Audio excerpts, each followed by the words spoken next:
예수 하나 되기 248번째. 어떤 사람은 목사와 교사로 삼으셨으니. 에베소서 4장 11절. 그가 어떤 사람은 사도로, 어떤 사람은 선지자로, 어떤 사람은 복음 전하는 자로, 어떤 사람은 목사와 교사로 삼으셨으니. 오늘날 교회는 가진 게 많지만 왠지 공허합니다. 교회에 소속감도 없는 사람들이 많이 있습니다. 하지만 조상 대대로 교회에 나오는 교인들은 그 교회를 자기 집처럼 생각합니다. 그런데 새로 부임한 목사가 인격이 부족하고 설교를 못하면 속으로 화가 납니다. 자기 마음에 드는 목사로 바꾸고 싶습니다. 이런 마음이 분쟁의 씨앗이 됩니다. 교회는 하나님의 집이며 성실과 지혜로 섬겨야 합니다. 교회에서 분쟁하는 사람들은 하나님을 두려워하지도 사랑하지도 않습니다. 교회는 예수님이 십자가에서 피 흘림으로 지킨 사람들입니다. 하나님께서 보고 계시는 그분의 자녀입니다.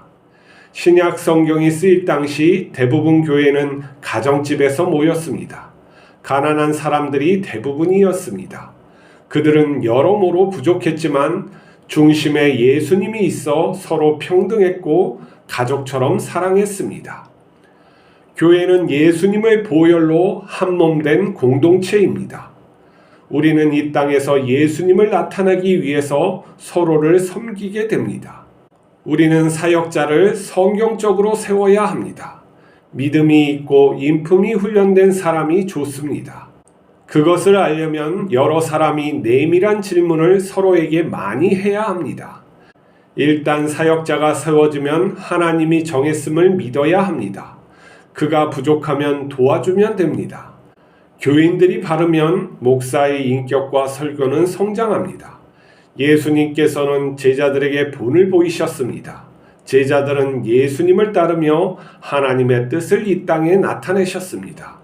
하나님은 당신이 올바른 교회 되길 원합니다. 하나님께서는 사역자를 세우신다고 합니다. 어떤 사람은 사도로, 어떤 사람은 선지자로, 어떤 사람은 복음 전하는 자로, 어떤 사람은 목사와 교사로 삼으셨다고 합니다.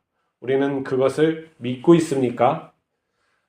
그것이 하나님의 방법대로 하고 있는 것인지 아니면 우리가 제도적으로 그것을 마련해서 하고 있는지 살펴보아야 할 것입니다. 하나님의 뜻대로 하지 않으면서 하나님의 뜻대로 하고 있다고 우리가 착각하고 있을 수 있기 때문입니다. 많은 교회에서 사역자를 세울 때, 특히 담임 목사를 초빙할 때 여러 방법으로 세우는 것을 볼 수 있습니다. 어떤 사람들은 공개적으로 몇 사람을 모집하고 또 거기에서 추려서 사람이 투표로 하는 데도 있고, 어떤 사람들은 장로와 목사가 이렇게 암암리에 해서 세우는 사람들도 있죠. 작은 교회의 경우에는 오지도 않으려고 해서 억지로 데리고 왔는데 그 사람이 또 생각보다 부족한 수도 있는 것이죠.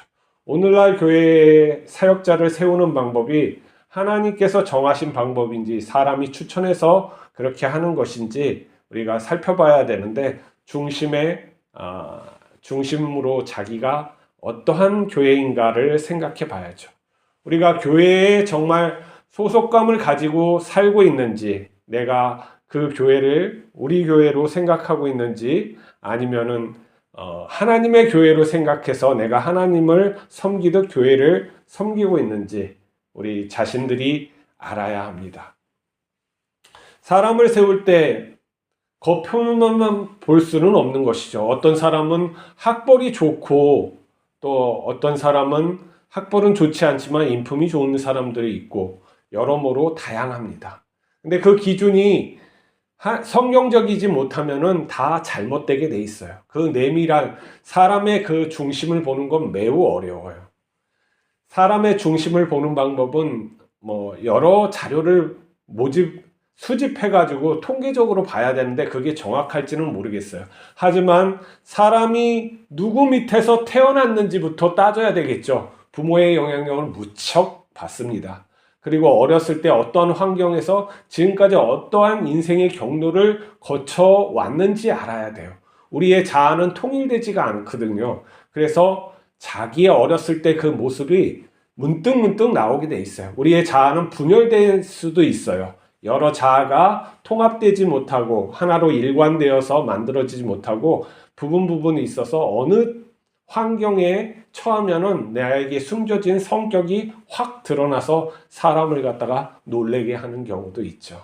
그렇기 때문에 그 사람을 알려면은 어떻게 살아왔는지, 어떤 인생의 경로를 살아왔는지가 매우 중요해요.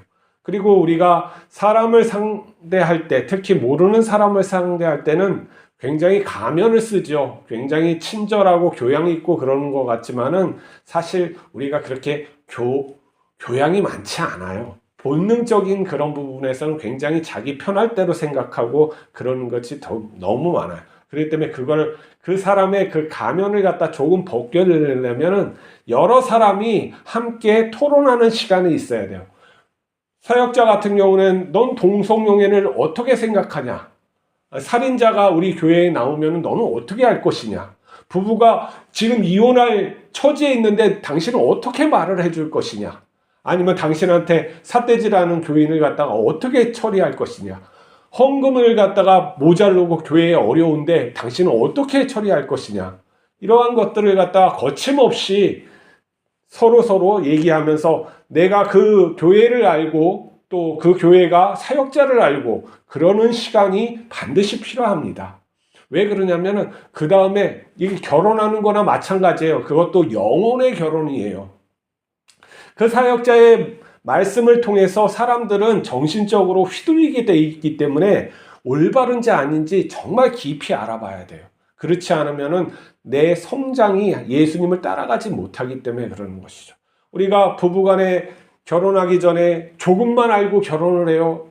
정말 자기가 잘 해주는 그런 것들만 했는데 알고 보니까 이 속이 나쁘고 부채가 많고 그러는 사람이고 정신건강에 문제가 있고 이러면 안 되지 않습니까? 알고 결혼하는 건 좀 나은데 모르고 결혼해가지고 탓하는 것은 이거 그 사람이 어리석은 것이죠. 그렇기 때문에 우리는 더 중요한 것, 결혼보다 더 중요한 것이 내 영혼의 그 영혼 하나님을 갖다가 알게 하는 그런 거엔 더 중요한 것이니까 면밀히 알고 사상적으로도 신학적으로도 인품적으로 다 알아서 정말 받을 만한 그런 사람인지 서로 섬겨줄 만한지 내가 이 교회에 가가지고 정말 섬길 만한지 알고 서로가 합해야 되는 게 맞는 거예요. 그렇지 아니하고 껍데기만 알다가는 항상 문제인 것이죠.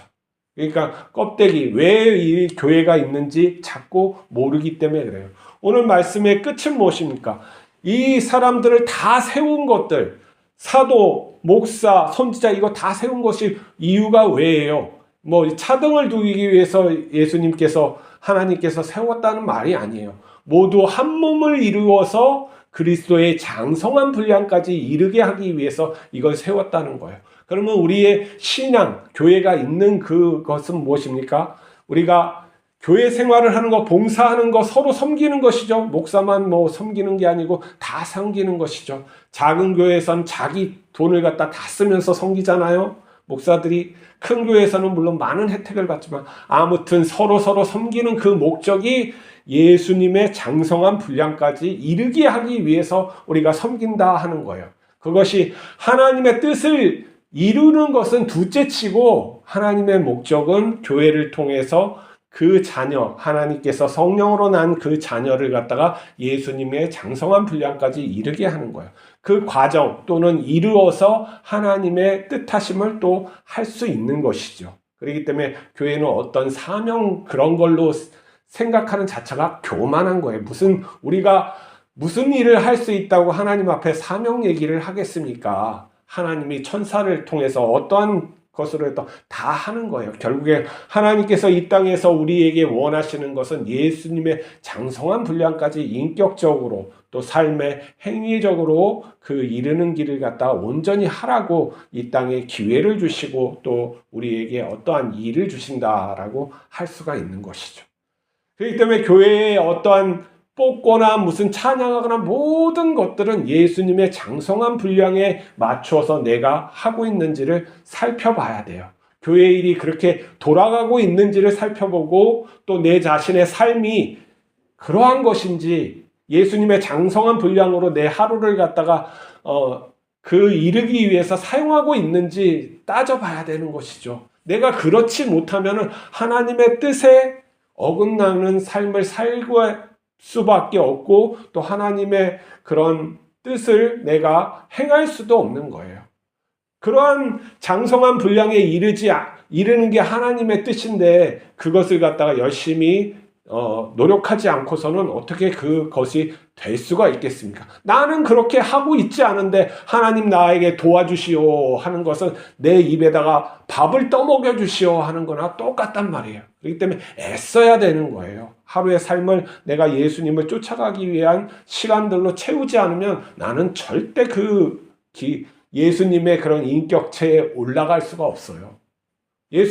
하나님의 뜻은 그것인데 나는 그것을 하고 있지 않다면 내가 하나님의 뜻대로 살고 있지 않다는 것을 인정해야 되는 거예요. 인정하지 않고서는 내가 어떻게 그렇게 될 수 있겠습니까? 먼저 내가 그렇게 살고 있지 않음을 인정해야 되는 거예요. 그게 회개인 것이죠.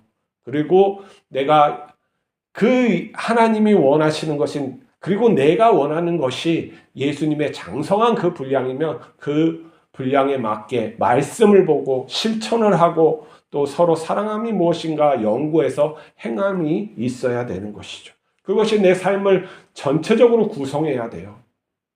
자, 올 한 해에는 각자 목표를 세우세요. 구체적인 목표가 없으면 안 돼요. 내가 기도하는 시간을 어디서부터 어디까지 하겠다. 말씀을 어느 곳에서 보겠다. 나는 이제 말씀 보고 이 기도하는 것보다 필사를 한번 해보겠다. 내가 성경을 갖다가 죽기 전까지는 한번 잘 써가지고 영문으로 쓰든지 한글로 쓰든지 중국어로 쓰든지 전체를 한번 써서 내가 필사를 해보겠다. 이러한 과정을 통해서 예수님을 더 알아가는 목표를 세우고 하루를 갖다가 이렇게 계속 그렇게 살아가야 돼요. 그 하루하루의 정성이 내 인격이 되고 내 삶의 루틴이 되어서 그렇게 살아가지는 것이죠.